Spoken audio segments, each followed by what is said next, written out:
Can a country be complicit in genocide even if it doesn't pull the trigger? When bombs fall and civilians die, is silence or inaction a form of participation? Now, these are uncomfortable questions, but they're the ones we need to ask, especially when the UK continues to sell weapons, draft statements, and shape alliances that determine who lives and who suffers. Of course, this isn't the first time Britain's foreign policy has been called into question. 20 years ago, the Iraq War was sold to the public as a fight for freedom, but it left behind chaos, trauma, and a generation that lost faith in politics. Now, as the world watches Gaza burn, many of us are asking, has the UK truly learned anything at all? Welcome to the DemocraTEA podcast, where we spill the tea on people, power and politics.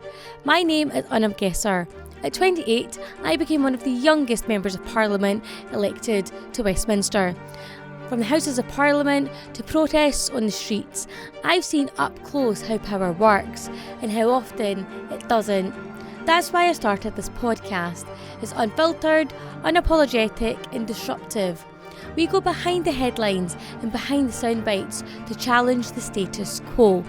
Now, I'm not a journalist, and this isn't just another political podcast. This is about the conversations that impact all of us.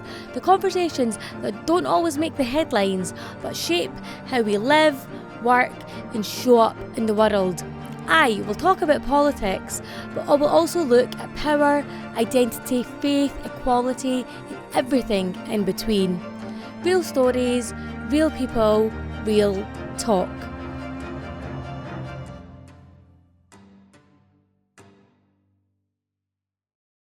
In this episode, I'm sitting down with Chris Doyle, the Director for CAABU, the Council for Arab-British Understanding. CAABU is one of the UK's leading voices on Middle East foreign policy.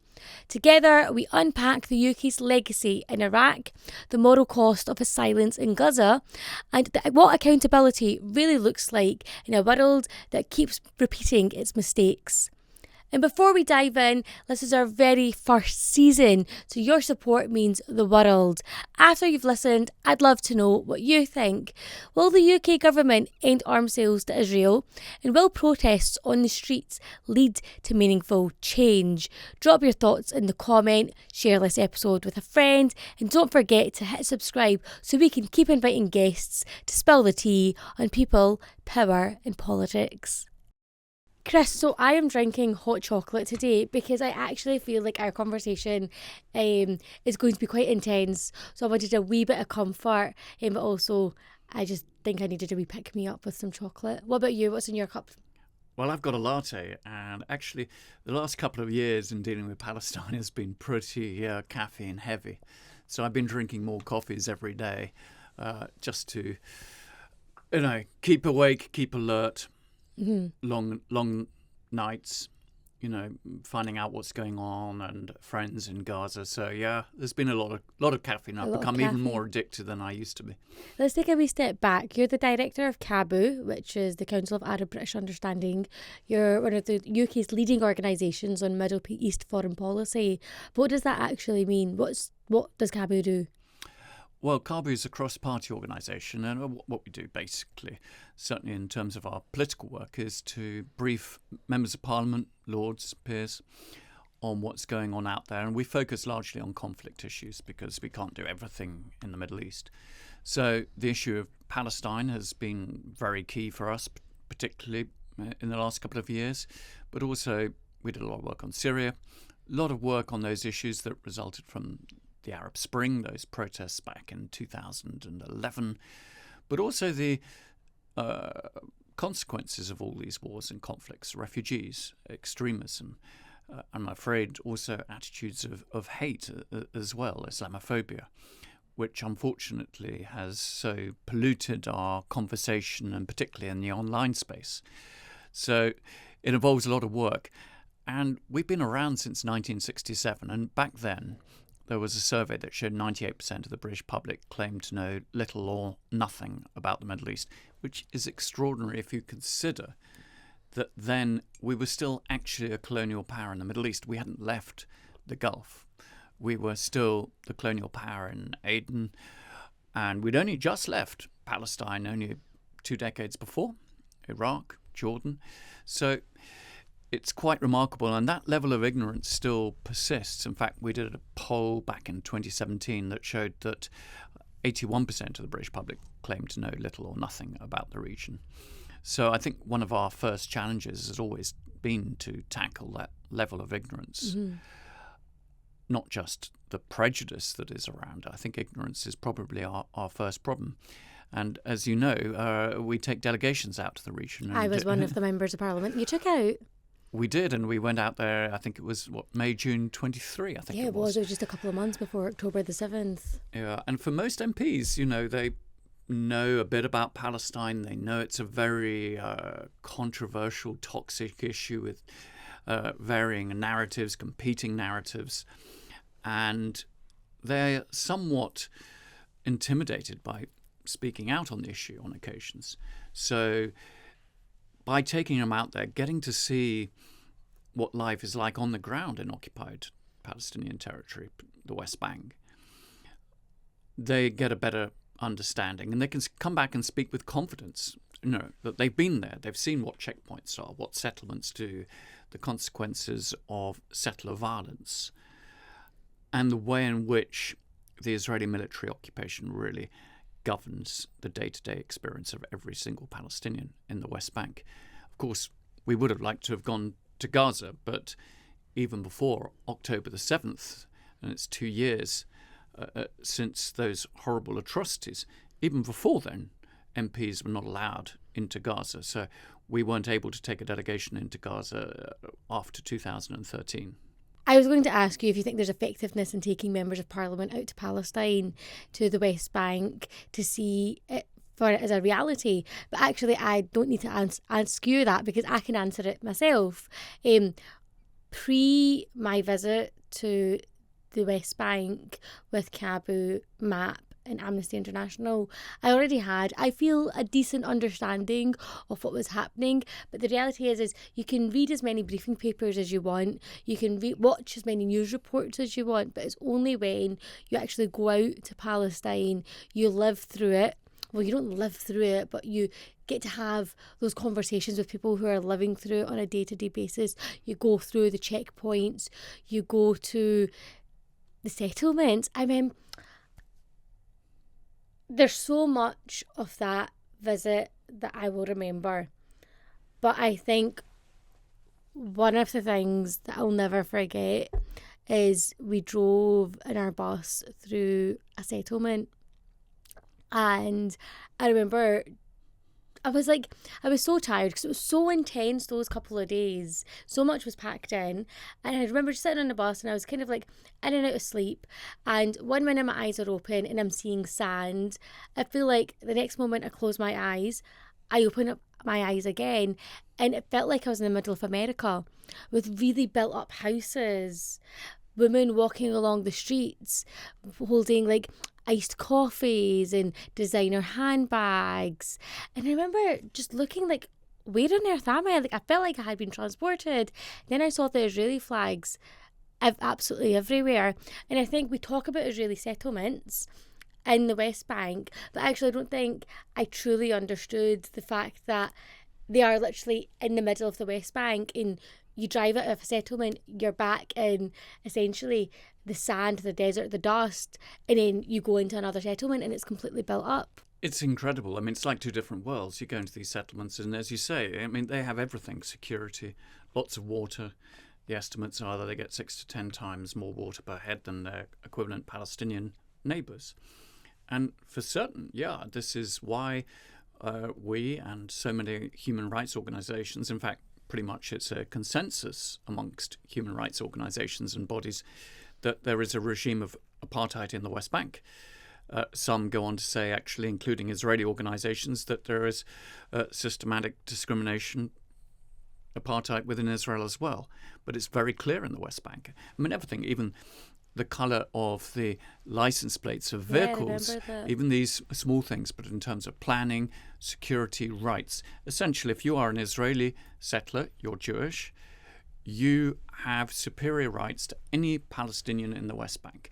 You are governed by Israeli civilian law, with all the protections and rights of what one would like to expect, whereas Palestinians have to exist under Israeli military law, with far less of those rights and safeguards. And I've been into military courts. It's one thing that we often do with delegations. And it's really a kangaroo court. It's a processing and centre where a lot of kids, some under 18, Did you say children under 18 are in yeah, military courts? They go into military courts. So you see that, and they've now set up juvenile courts as opposed to the adults. But when we first went, that wasn't the case. And there'll be typically about 60% of them will be there for stone throwing charges. There'll be others who will be in there for illegal entry into Israel because in order to get jobs, and you see this, they go through the gaps of the walls in the middle of the night to get work within Israel where they can get better pay. And the main court, military court at Offa, there's two in the West Bank, has a 99.74% conviction rate.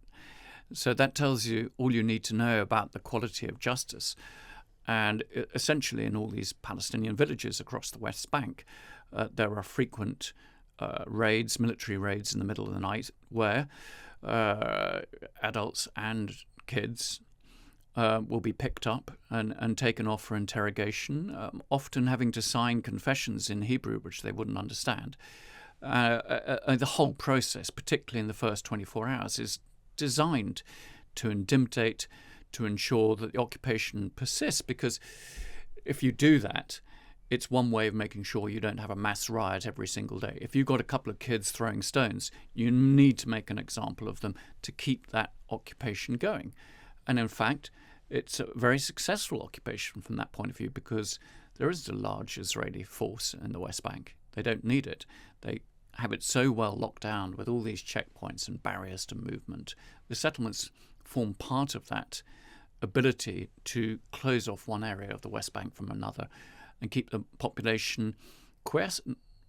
I mean, there's so many memories I've got of that trip and that delegation. I mean, another one was, do you remember the farm that we went to where Palestinians, I think it was just outside Ramallah, they had farmed their land, their crops were all ready.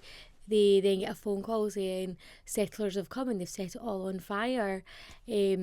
We spoke to them and they showed us a car that was completely burnt out, because it wasn't just enough that the settlers had burnt their crops, they drove after them and burnt their car, and men were still in hospital, and that was a couple of weeks after.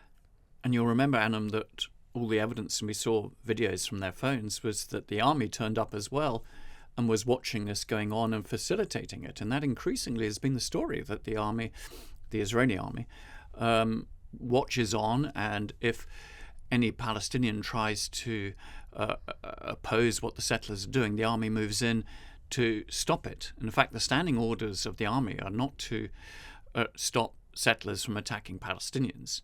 It's actually to make sure that they protect the settlers. So, you see this extraordinary level of violence, and it's strategic as well, increasingly. It's designed to get Palestinians out of these villages, out of the rural areas, drive them into the cities. So you have the greatest amount of population in very dense, overcrowded urban areas. And that was what we were seeing there. But it's a story that is replicated across the West Bank. These villages and communities are forced out. And one thing that the settlers have learned is if they can intimidate the children, they don't actually even have to physically touch them. But, if they go and set out, I remember going into the South Hebron Hills, I remember seeing settlers around a campfire right next to this small herding community. They all barricaded themselves inside their house. The children were utterly terrified, and these settlers would be dancing and partying outside. And the parents, although they may not wish to leave their lands where they've been herding their goats, their sheep, realize that when the children get like that, that they're going to have to leave. And, so you get this process of ethnic cleansing across the West Bank. And that's why we've seen such a large amount of displacement in the West Bank. It's not just in Gaza. And I think that's what people forget is, and quite rightly so, we're speaking about genocide in Gaza, but in the West Bank, for decades, Palestinians have been under a system of systemic and systematic oppression by the Israeli government. There's no doubt about that. I remember even going to Hebron, and there were streets there where you go if you're Jewish and you go if you're Muslim. And we were, of course, there with Breaking the Silence, who are a brilliant group of former IDF soldiers who are lifting the lid on Israeli army atrocities. And when settlers realised that Breaking the Silence teams were there with us, they came and started shouting at them. And I've still got videos of settlers screaming at the staff there. But it just feels like there's no part of the West Bank there's an escape. Well, it's particularly bad in the centre of Hebron, which, other than Jerusalem, is the only partitioned city in the West Bank. And so 20% of it is under full Israeli control, and you get these settlers, there's about 700 of them, nestled inside the city centre, so right in the heart of a Palestinian city, a very large one. Of course, this is a city of great historic and religious importance, both to Muslims and Jews. And yeah, the level of violence within that area is extraordinary. And as you say, there are roads where Palestinians aren't allowed to walk or drive, and they're called sterilised areas. I mean, the implication being that somehow the Palestinians are a pollutant, that they're vermin. It's quite extraordinary. And, I've taken a lot of delegations there, including your former parliamentary leader, Angus Robertson. And I remember these settlers, they sent these children to dance around us, and they sort of joined hands and we couldn't move out. And another delegation, an MP, was hit with an egg. I mean, these are minimal compared with, what Palestinians face. There was one Liberal MP who had a breeze block thrown at him. I mean, it was designed to miss, but not by much, by a settler off a roof. Wow. So, no, these guys are, not your favourite neighbours for certain. Yeah. And taking delegations out to Palestine and to the West Bank has been CAABU policy for a number of years. Post 7th of October, I remember having conversations with you, and you were like, Anum, we're not touching it. We can't take anyone for at least a couple of months. We really need to assess the security situation. I don't want to say things get better, but you obviously have taken a decision that actually, yes, we can start taking some delegations out, and then MPs are deported. What on earth happened? Well, absolutely. I mean, we tried a number of times, and in fact, we would have had delegations earlier, but elections got in the way and various other reasons. In fact, I was meant to be taking a delegation of parliamentary candidates out on the 9th of October, and that certainly was not possible. But in April this year, we had 2 Labour MPs, new MPs. There's so many of them in the House. Is it 335, I think, new MPs. And they were denied entry. Technically not deported, but you're not allowed entry into the country. And for very spurious reasons as well. They started arguing about whether it was an official delegation or not. It's a delegation. Nobody claimed it's official in the sense it wasn't at the invitation of the Israeli Knesset or the Israeli government. But in any event, it was going to the West Bank. It was going to occupy Palestinian territory, and nobody claimed anything different. So unfortunately, they were denied entry, and you get a ban for 5 years after that. And then more recently, we had another delegation with 2 other Labour MPs, both in their mid-60s, both doctors. This time they actually were crossing over from Jordan, and they were denied entry in September. And one of them actually was British Jewish, and a member of the Board of Deputies, but none of that made a difference. And I think it really begs a question as to what are they trying to hide? Because we've seen this with Gaza. They have been, over a number of years, escalating the lack of access. So diplomats found it harder. Ministers increasingly weren't allowed in. Journalists we now know haven't been in since before the 7th of October. So we're beginning to get this in the West Bank, where increasingly visiting politicians can't get in, that they use closed military orders to deny journalists or diplomats to get to certain areas. And you see an Israeli soldier will come along and say, I've got a closed military order. It'll be on their iPad-type device. The date might not even be right, for it. But it's convenient for them to close down an area in order that those diplomats or journalists or civil society activists... Why do they do that? They obviously don't wish, those people to be witnesses to what's going on. But particularly over settler violence, actually. So this is specifically for settler violence? It can be for other things as well. There may be army operations. They may be demolishing a home, for example. Home demolitions are a frequent occurrence. And they happen largely because if you're a Palestinian in what we call Area C of the West Bank, that's the 60-odd% that is under full Israeli control, then you can't get a building permit. And, families expand and you have to build. And then your home is liable for demolition or your animal shelter. Access is a big problem. And I remember when James Cleverly was Foreign Secretary, that he was denied access to going and visiting a community that the British government was actually supporting.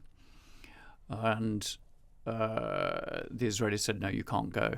There was no protest from the Foreign Office. There should have been. Why was there no protest from the Foreign Office? Well, it's a very fair question. I never got a decent answer to that. But there should have been a pushback right there and then. Why you're not allowing a foreign secretary, to go in and see what's going on. Especially if British government funding or money was going to it. Well, yes, because they were funding, if I recall, what's called the West Bank Protection Consortium, which was there to try to help some of these communities which were under threat. So Cleverly was going to be taken there, and anyhow he was denied this by the Israeli military, and I don't think that there was a suitable level of protest. Now, when you get that, it's the start of the slippery slope. Which other areas do they now not go to visit? It's been a long time, for example, since a British minister, certainly a foreign secretary, has been into the centre of Hebron like you were able to do. So to challenge this is absolutely crucial. And I think, looking back over the last 2 years, one of the biggest disappointments has been the position of the British government, both the previous Conservative administration and now the Labour one, that it's been so supine in the face of consistent, flagrant violations of international law in Gaza, but also the West Bank, that there hasn't been the appropriate response given, what has gone on. And now, genocide in Gaza, as even a UN Commission of Inquiry has determined, but also Israeli human rights groups have come out with that conclusion as well. Yet we don't yet see the sort of level of response from the British government that is merited. CAABU were very quick to call what was happening in Gaza a genocide, very principled in its stance from the very beginning. Why was that? Well, I don't think you should be shy of calling out a genocide if it's taking place. I don't think that one should be intimidated by the climate.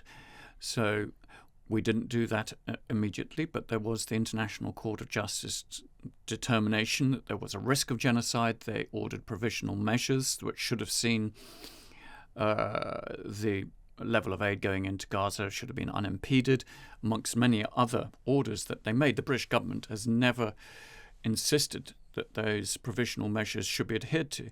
Now, those provisional measures are very important because the ICJ doesn't just order them for no reason whatsoever. It's an acknowledgement that they are concerned that genocide could be happening. And it takes several years for the court to come to a full and final determination as to whether it's genocide. But we looked into the issue of intent because that's key in determining whether a genocide has happened. It is intent. It's not the number of people killed. And I remember David Lammy getting that completely wrong in the chamber. It is about intent. And if you look, ever since the 7th of October, from the president downwards to Netanyahu, to the defense minister, to so many others, to other ministers, to members of the Knesset, leading journalists, they have made comments which, to my mind and to many others, are genocidal in intent. The annihilation of Gaza, to say that everybody in Gaza is guilty, not just, the Hamas leaders that orchestrated those atrocities. And we've barely spoken out against those. We did see some criticism in the spring of this year for the first time against some of those statements.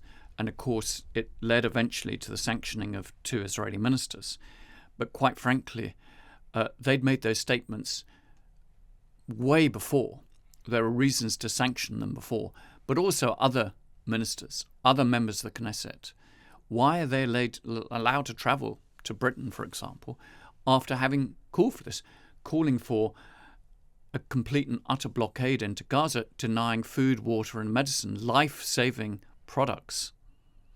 That in itself should be enough to prohibit the entry of such people, that you can call for that. And I think actually when you look at the announcement of the 9th of October 2003 that Israel was going to do this, the collective punishment of an entire civilian population under Israel's occupation, for whom Israel has a duty of care as the occupying power, to do that is inexcusable. And they replicated and reinforced this earlier this year when they did it again with the Israeli breakdown of the ceasefire in March.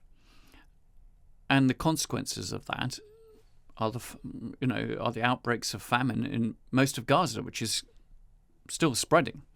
So in August we had that declaration from the IPC that famine had broken out in Gaza. It would be moving into other areas like Deir al-Balah, and we've seen men, women and children dying of starvation. That is unacceptable, and the government hasn't spoken out to it. And I think that most of the British public, as our opinion polls show, are aghast that we are still selling arms to Israel. We still have military and security ties with Israel. We still do overflights of Gaza, and we have been training Israeli soldiers. That should have ended ages ago, arguably even before the 7th of October, because in the other wars against Gaza, which seem to have been airbrushed out of the narrative, war crimes were perpetrated then. But why? Why will the UK government not make that stand? As you say, there's still ties to Israel in terms of selling military equipment, in terms of training. IDF soldiers come to Britain and get trained. How is that still acceptable? I don't have a clear answer for that. I think one can point to a number of factors. I think one is the relationship with the United States. As you know, the US is the primary backer of Israel. It gives billions of dollars of aid to Israel in various forms every single year. It gives it unalloyed support at the Security Council, so it gets diplomatic protection from that. And I think that nearly every British Prime Minister in my lifetime has always worried about upsetting the Americans over the issue of Israel-Palestine. They're nervous about it. And I think that has been exacerbated tenfold with this particular Trump administration, because you're never really quite sure what Trump might do next in the way that he might lash out, that he might start imposing yet more tariffs on a particular country or cease security cooperation. So actually none of this is about Palestinian lives. No, I think that actually a lot of it is about that American relationship. It's also about, particularly in terms of Labour, the memory of those Corbyn years where the issue of anti-Semitism, the charges against those in the left that they were anti-Semitic, still resonates. They're fearful about that. I think that's another issue. I think there's also that Israel is obviously a major economy. It's a major power.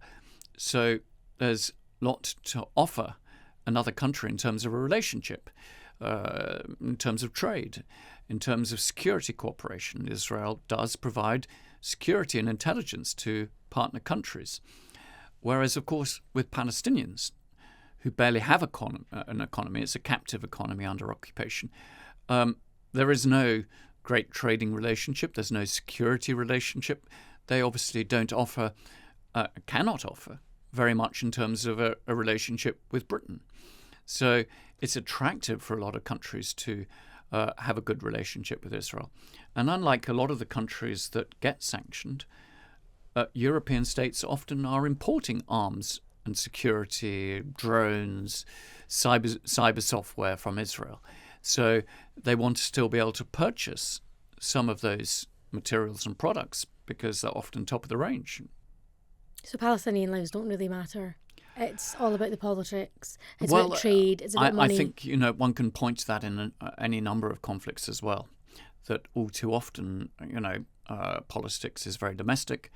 I would say that I remember when Madeleine Albright, or as Ed would say, termed Madeleine Halfbright, was asked whether the death of 5,000 children a month under the age of 5 was a price worth paying in Iraq, and she said yes. I remember when Donald Rumsfeld started saying that we don't do body counts. And I think that, if you come from, the Arab world, the Islamic world, or African countries, etc., to be quite honest, in these what are perceived as distant, remote conflicts, I don't think that there is the same level of concern, care that you get, for example, when you had Ukrainian refugees coming into Europe. Who are humanized. I think that what we have seen with Palestinians and others is a long-term dehumanization. We don't get to hear enough of their real human stories. They're not treated as individuals. We have a genocide going on. The collective traumatization of an entire people. And that is just not reflected at all in the discourse you get in the mainstream media in Britain, United States, Germany, and other countries. It's not part of the mainstream media discourse, but most of the general public support Palestinians. They're against the genocide in Gaza. So it just feels like regardless of how much we go out to the streets to protest, regardless of how much lobbying we do of government, regardless of even when I was a member of parliament, I stood in most, if not every, question and answer session post 7th of October asking when there was going to be a ceasefire, asking how many Palestinians need to be murdered in order for UK to push for a ceasefire to stop selling arms. But it feels like there's this great big disconnect between government and mainstream media and general public. Where does that stem from? You couldn't be more right. It's absolutely true. And the opinion polls have shown this right from the start. The majority of the population wanted to see a ceasefire.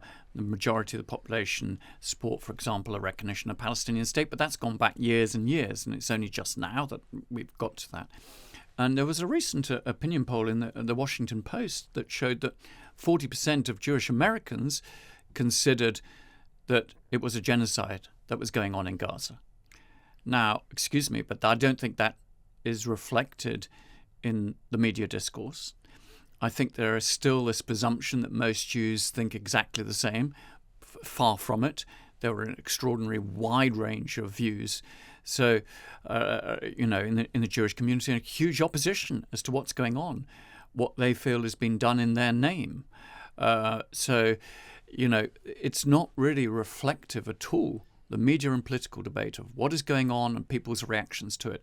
But that chasm between public opinion and the leadership is the same. It's not just in Britain, it's in the United States, it's in France, it's in Germany, in Italy. I've just been in Italy in September, and it was amazing to see how many signs about Palestine were around and Palestinian flags. The same in countries like Spain. There is widespread anger, and it actually, I think, creates a really, really major political problem. This disconnect between the public and the ruling elites. Palestine is just an emblematic of a broader problem, that they don't feel that those who are running our countries are really listening to the people on a vast range of issues. And, this is where the flotillas come in, going to Gaza. You see that civil society is able to do this, willing to do this, to try to break that blockade because governments have failed. And the determination and resilience of those organizations to do it is extraordinary. They know they're going to get intercepted. They know that they're going to get detained. But they are desperate to raise this issue, to get this into the media, to remind people what's going on. It should be a stain on all our consciences. Completely agree. Benjamin Netanyahu is not particularly popular in Israel. What's happening there on the ground? Netanyahu is an incredible political figure. I mean, he's Israel's longest-serving prime minister, and he's a very skillful political operator. And he typically outclasses all his opponents and outmaneuvers them. So, yes, he has lost a lot of popularity. He has, of course, a trial for corruption charges, bribery charges that are ongoing. He finds all sorts of excuses to get out of that. And even before the 7th of October, you remember there were huge protests because he basically was attempting to undermine the independence of the judiciary. So a lot of Israelis have lost trust in him. And then I think there is also a perception amongst many Israelis, including the families of the hostages, that actually getting the release of the hostages has not been the priority of his coalition, that they've been more interested in prosecuting the genocide, the war in Gaza, to achieve certain war aims there than they are about getting those hostages released. And there is the widespread sense that these kibbutzim that were targeted 2 years ago and all those atrocious killings were largely very leftish. They certainly weren't the sort of people who are likely to be voting for the likes of Itamar Ben-Gvir and Bezalel Smotrich, the most extreme of the ministers, let alone Netanyahu. And that if they'd come from a different political background, there would have been greater efforts to get the hostages out. And I think increasingly, as Netanyahu has prosecuted this war, but also ones against Iran and Syria and elsewhere, many Israelis have also come to the conclusion that this is no longer a war of self-defense that was necessary and obligatory upon Israel to deal with Hamas, but a war of choice. A war of self-preservation, it sounds like. Well, that's in terms of that's what it was seen like in those early weeks after the 7th of October. The Israelis bought into that. They understood you have to deal with Hamas. They committed these atrocities. We have to get the hostages back. But particularly actually with the breakdown of the ceasefire in March, which was a decision of Netanyahu, I think a lot of Israelis say, now, this war is no longer necessary. We could have had a ceasefire. We could have got those hostages out a long time ago. And the only reason it's all continuing is for Netanyahu's own personal agenda to keep him out of court, to keep his government going, because if he stopped and had a ceasefire, his government could collapse. And we're still in that. The whole time Netanyahu is escalating. And for what real purpose? Because there isn't a military solution to this. Eventually you have to come to a political deal. And Israelis will have to live next to 7 million Palestinians in whatever scenario you may wish to paint. And if you continue a genocide in Gaza, if you continue to ethnically cleanse large parts of the West Bank and to brutalize Palestinians, what sort of relationship are you going to have? You're seeding the next couple of decades in conflict. It's not the way forward. And I often say to Israeli interlocutors, it's okay, tactically brilliant. Look at the assassinations you were able to carry out of Nasrallah, the leader of Hezbollah, or Ismail Haniyeh in Tehran, in 2 foreign capitals. Technically brilliant, nobody knows who carried it out, etc. But strategically, where are you? You've been fighting Hamas since 1987. You've been fighting Hezbollah since it was created in 1982. And you're still in that struggle because the whole time there is this dependency on military force, on aggression, rather than the necessary political compromises and diplomacy where you try to build a world in which those two peoples can live with each other in peace and security. That's not to say that the Palestinian leadership isn't at fault as well. They've also had a lack of strategy. They've also let down much of their people, and there's a lot of anger against both Hamas and Fatah. That's absolutely true. But of course, the Israeli government, Israel as a power, is the major player in this. It's the occupying power. It's not an equivalence between the two in that. and it determines essentially the course of events. And as the occupying power, what next for Israel? The demolition of Gaza? Well, this is obviously a burning question as we speak today. There are negotiations going on in Cairo as to see what will happen with this Trump 20-point proposal. I barely called it a plan. It pretends to be a comprehensive plan, but there are so many gaps in it. It's very vague. It has no timescale, sequencing. One hopes, because of the dreadful situation, we will get a cessation of Israeli hostilities. One hopes that we will get that aid into Gaza run by the UN at scale, unimpeded, to address the famine.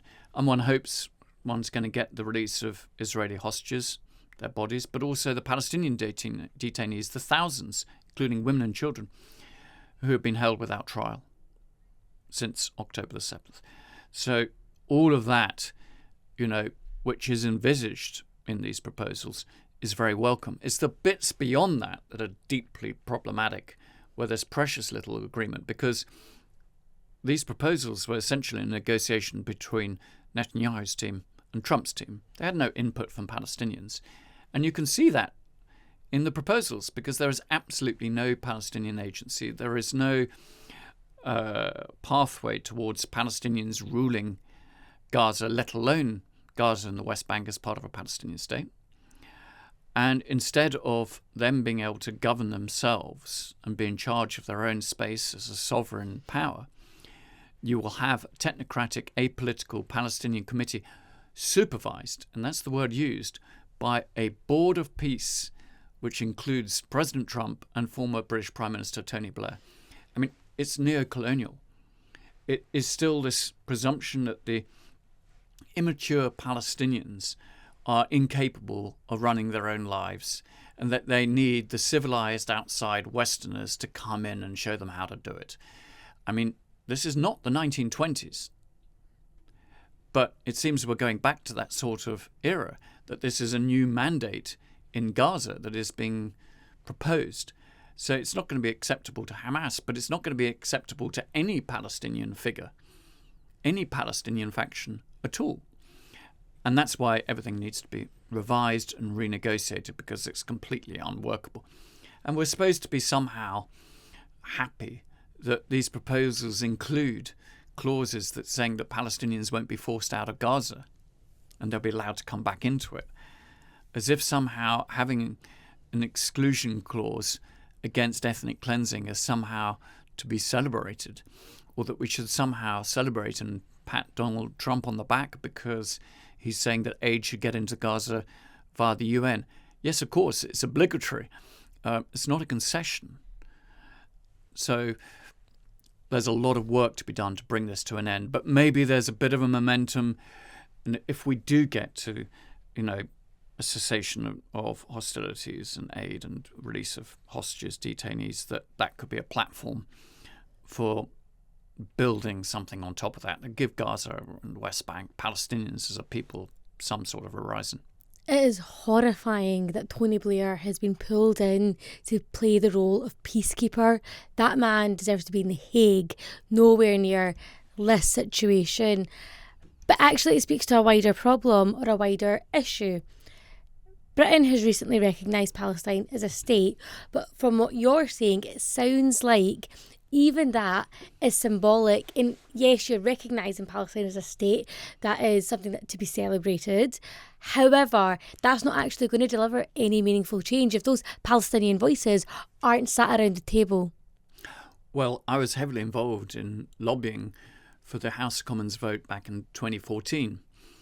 And that was before you were in Parliament. And it wasn't a binding vote. But if at the time Britain had recognised Palestine alongside Sweden that did it at that time, then that could have actually had a positive momentum. You had a very different American administration and possibly that could have moved things forward. But a recognition in September 2025 at a time that genocide's been committed in Gaza and apartheid is in the West Bank does look fairly meaningless, to be honest, at this stage. I mean, there is a symbolic importance, there's a legal importance. There's now no question that Britain considers it to be a state under occupation. But if it's only that, if it's only recognition, then it is meaningless. You have to follow that up with proper action, and I mean here sanctions, against Israel to stop the genocide. You have to demonstrate that there is a cost to what Israel's doing, that Israelis cannot expect to go off on holidays in Europe and on the Mediterranean and enjoy themselves whilst their government is perpetrating these atrocities. And at the moment, it's still been largely a cost-free exercise for Israel. There's been some damage to its reputation. A couple of ministers have been sanctioned, a few settlers.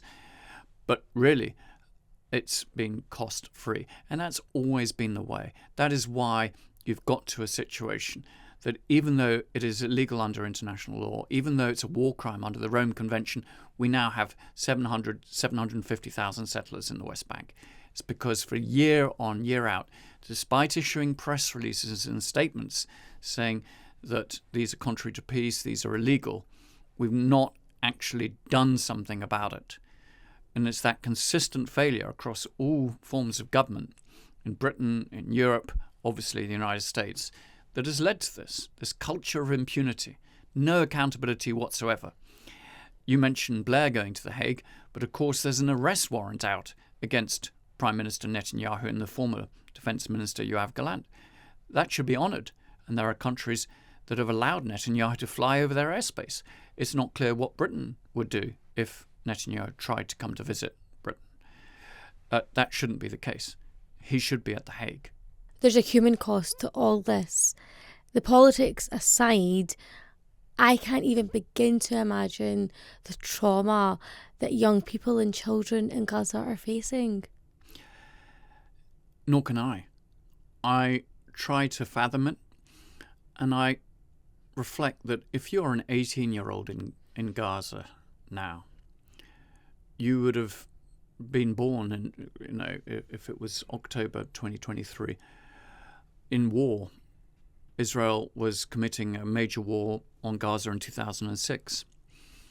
You go forward 2 more years and you had Operation Cast Lead, a really horrific war between Christmas and the New Year of 2008-9.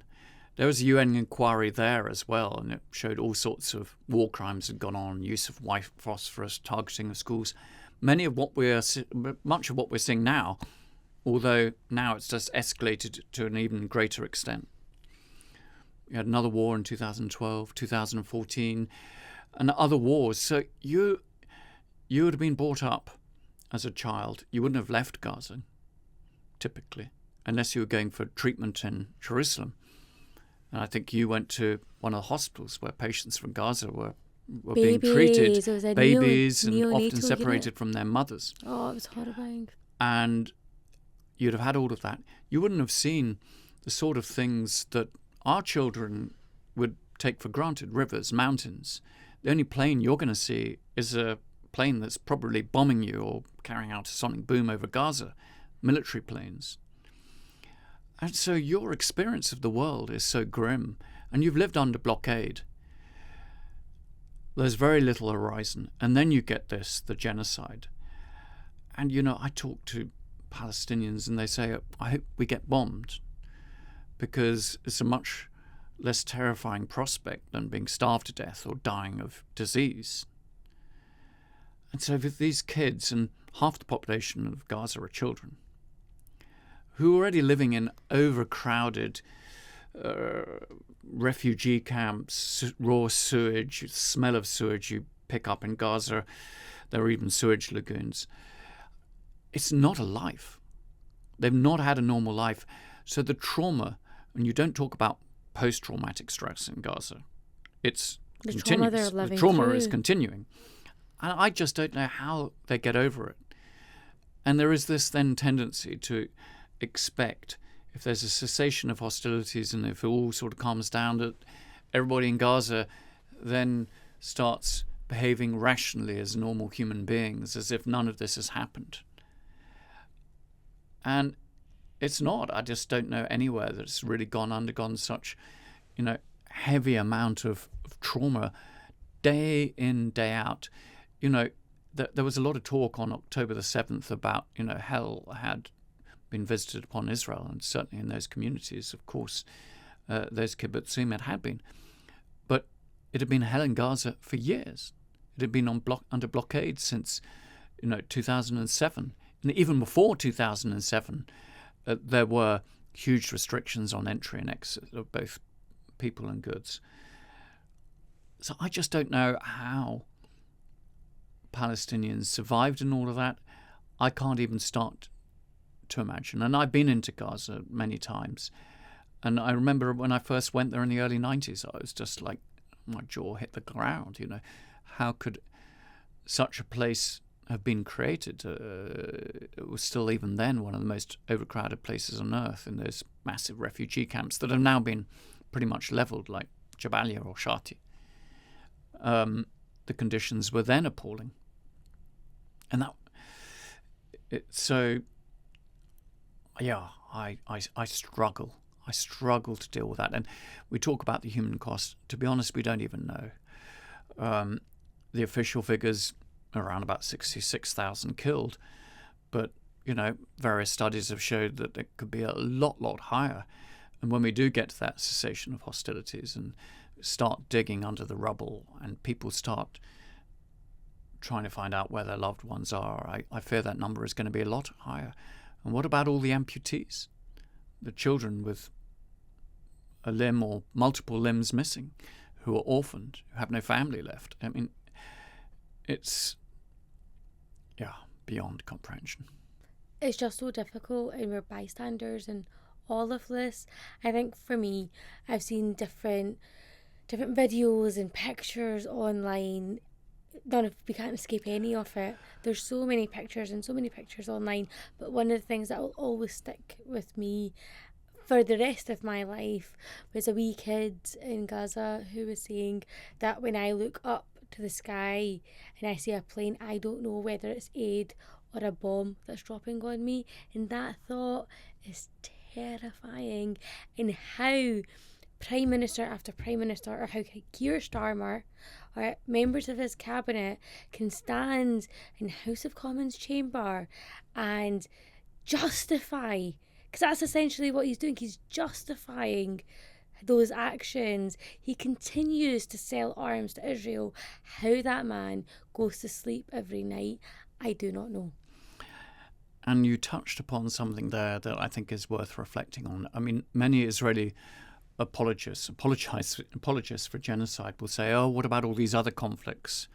Sudan, which of course is utterly terrible. What's gone on in various other areas of the world.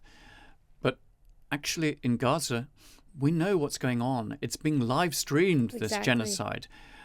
And yes, there is a lot of attention, but we're still doing nothing. And it's always this sort of idea that somehow we should pay less attention to what's going on to Gaza to substitute it for somewhere else. No, we should pay more attention to all of these situations. Do I think there's been enough attention on some of these other conflicts? No, there hasn't.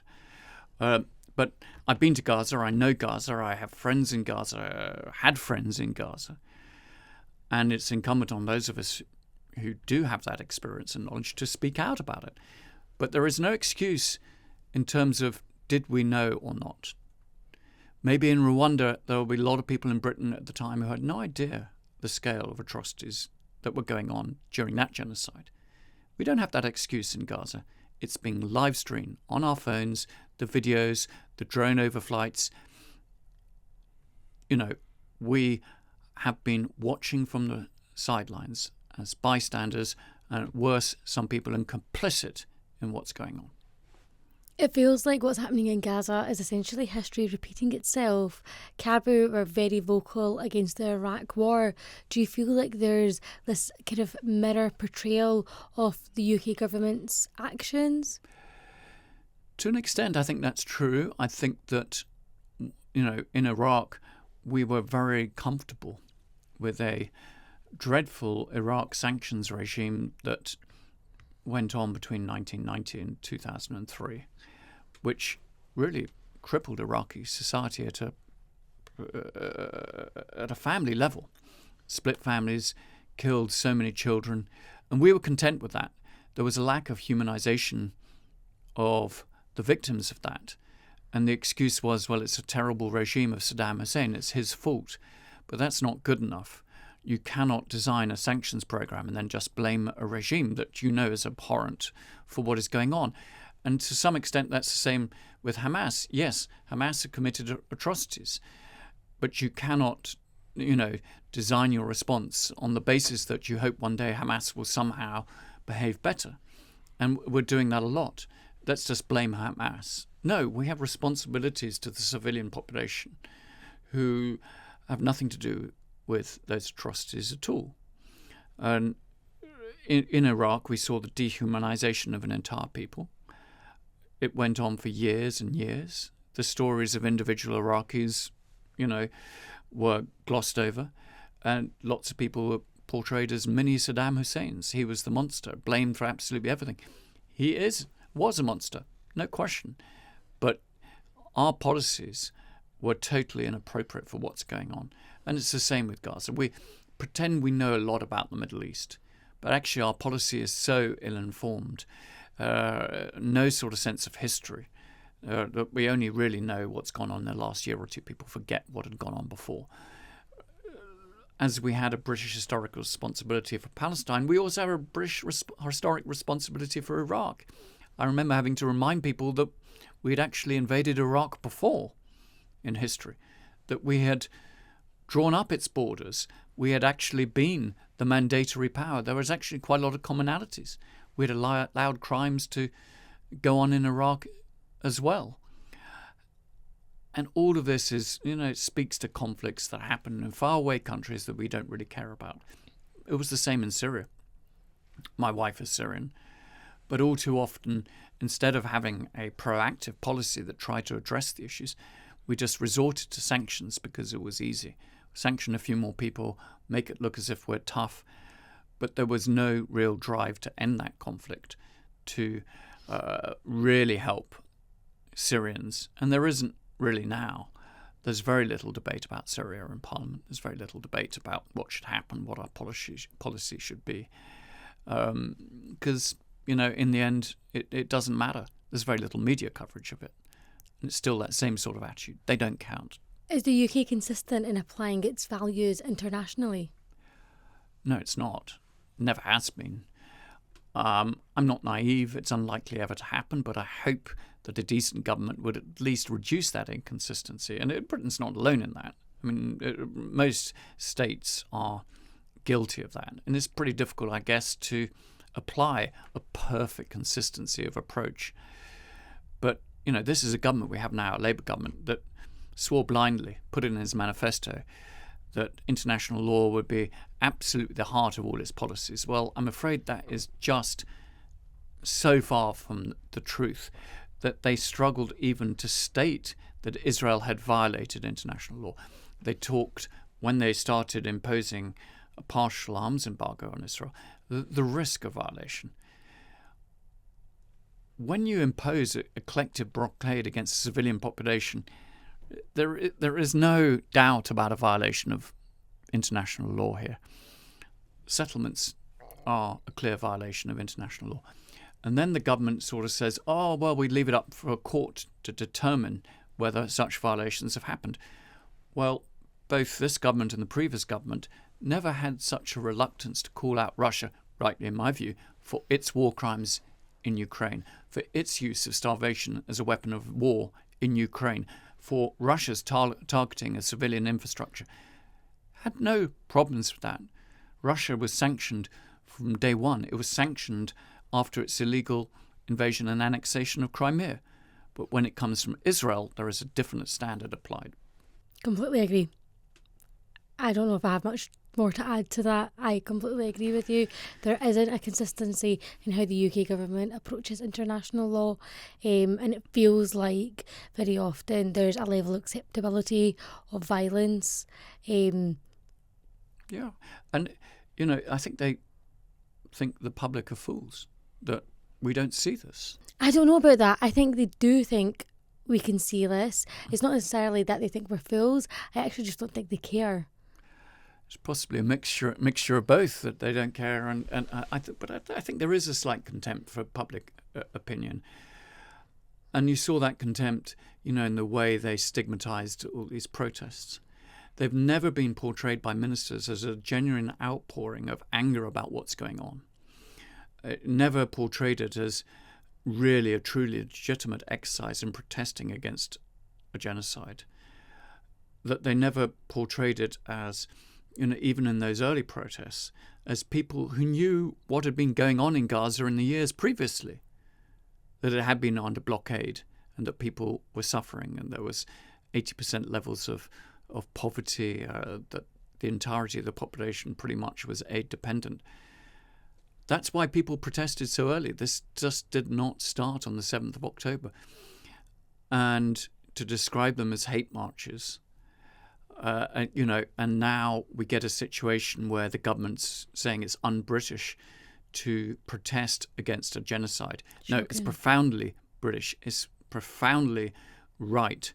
And of course, that dreadful killing and attack at the Manchester synagogue should be protested against as well. And all such attacks, including against mosques. We've also seen firebombing of a mosque. But it's absolutely right. You don't just stop your protest against a genocide because of other attacks. You oppose both with equal vigour. Chris, we're coming towards the end of our podcast, and the final section is a quick fire round called That's My Cup of Tea. So don't think too much, just whatever comes to your mind. What are you currently reading? I'm actually reading East West Street by Philippe Sands, which actually is fascinating because he traces a lot of his own family history, and it's relevant to what we talked about, which goes to the origins of where genocide and crimes against humanity really surfaced. They were first used at the Nuremberg trials at the end of the Second World War. And he looks at the two, as it happens, Jewish lawyers who pushed, Raphael Lemkin, who pushed the crime of genocide, and Herschel Lauterpacht, who pushed crimes against humanity, both of which figured in those trials. And it's a fascinating look at the history of where these horrific crimes were codified in international law, in a very powerful and compelling story. So I thoroughly recommend that. If you could have dinner with any UK politician, past or present, who would you choose? It's a very difficult UK politician, past and present. There are some who I wouldn't respect, but it might be fun to have dinner with. I think that both Boris Johnson and Nigel Farage might be quite fun, and I would like to pick them apart for what they've said over the years and what they've done, and to get some sort of understanding. But they wouldn't necessarily be my choice in terms of political taste or belief that they somehow have got it all right. Mm-hmm. But increasingly, I found it hard to respect many of our mainstream politicians in terms of somebody I would go in there and say, wow, this person is somebody I really admire. And I think in some ways it's about the downgrading of our political classes. Someone said to me once that there's an exodus of leadership. Exodus of leadership, but why would you want to be an MP? I remember my son asking about this, should you be a member of parliament? And I think in today's world, and you've experienced this directly, like it's an impossible job. You have to satisfy your constituents. You have to sit on bill committees. You're running around with never the time to think. And then you get all this online hate, real life hate. We've had 2 MPs, both of whom I knew, who've been killed in broad daylight since 2016. And it's not a very, pleasant world. So I'm not sure. I think I'd probably rather have dinner on my own. Fair. And when times are difficult and life is stressful, what's your go-to quote or something that grounds you? I take a lot of inspiration from some of the great figures of the past, like, Gandhi, Mandela, those who have fought, oppression, Martin Luther King, people who've fought against these and how they've done it. And I'm trying to remember the exact words of some of the quotes, which I'm struggling with now. But certainly those the quote about those who are silent in the face of oppression are complicit in it is I think from one of those would be one. But those are the sort of people who inspire me. Chris, this podcast is unfiltered, unapologetic and disruptive. So one final question for you, and I think it's the question that most people wonder about. The UK government is inherently at odds with the UK public over Gaza. Will lobbying members of Parliament ever truly be effective? Yes. I've been doing this for 30 years, and I think that public pressure has already pushed this government into doing things that it doesn't want to do. It didn't want to recognise Palestine. It didn't want to impose an arms embargo. It did not wish to sanction Israeli ministers or to end all future negotiations on a trade deal. So we have to push it. And you could get to this sort of tipping point where the relationship, which is already very bad between Britain and Israel, amazingly enough, will really go over the edge. And if Israel continues along its current path, then I do see more sanctions, I do see more actions, because I don't think the government will have a choice. They've described it as abominable.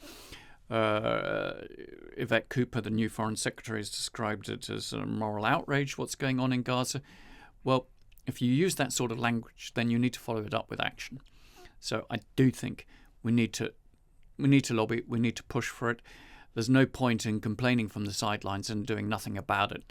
And I do think there are a lot of people, a lot of members of Parliament, including in the Labour Party, who are pushing really hard on this.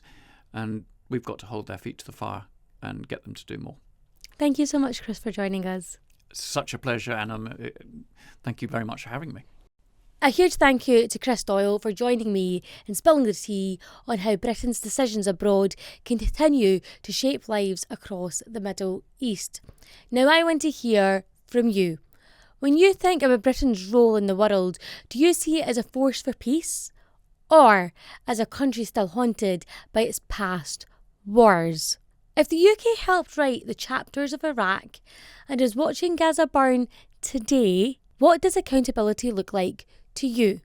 And in a time when so many feel powerless watching injustices play out on their screens, what kind of foreign policy do you want your government to stand for? Drop your thoughts in the comments, share this episode, and don't forget to hit subscribe so you don't miss our next episode of DemocraTEA, where we spill the tea on people, power and politics.